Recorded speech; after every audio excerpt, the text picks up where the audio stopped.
Setelah setengah bulan pasca liburan Natal dan Tahun Baru, tambahan kasus baru COVID-19 di Bali masih tetap tinggi, bahkan cenderung mengalami peningkatan.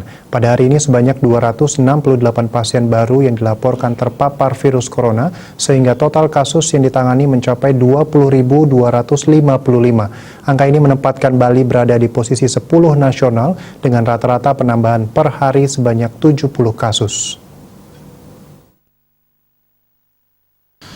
Berdasarkan data Dinas Kesehatan Provinsi Bali, tambahan pasien terbanyak pada hari ini dilaporkan Denpasar dengan 91 pasien baru, dilanjutkan Badung dengan 70 pasien baru, Jemberano 35 pasien baru, Tabanan 26 pasien baru, Gianyar 16 pasien baru, Buleleng 12 pasien baru, Bangli 5 pasien baru, dan Klungkung melaporkan 2 pasien baru.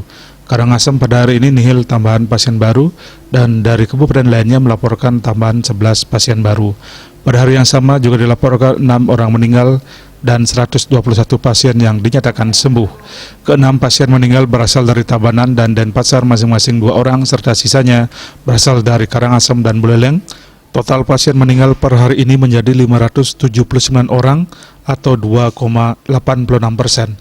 Sementara pasien sembuh yang dilaporkan hari ini terbanyak berasal dari Denpasar dengan 41 orang. Tambahan ini membuat total pasien sembuh menjadi 17.727 atau 87,52%. Di sisi lain, pasien yang masih ditangani hingga hari ini masih sebanyak 1.949 orang yang dirawat di sejumlah rumah sakit di Bali dan dikarantina di sejumlah wilayah. Meski sudah ada vaksin, masyarakat diminta tak abai terhadap protokol kesehatan. Selalu ingat pesan ibu dengan disiplin menerapkan 3M, yakni memakai masker dimanapun, terutama saat berada di tengah keramaian dan sedang mengobrol dengan orang lain, mencuci tangan dengan sabun dan air mengalir, serta selalu menjaga jarak dengan orang lain. Tetaplah waspada dan patuh jalankan protokol kesehatan dimanapun kita berada.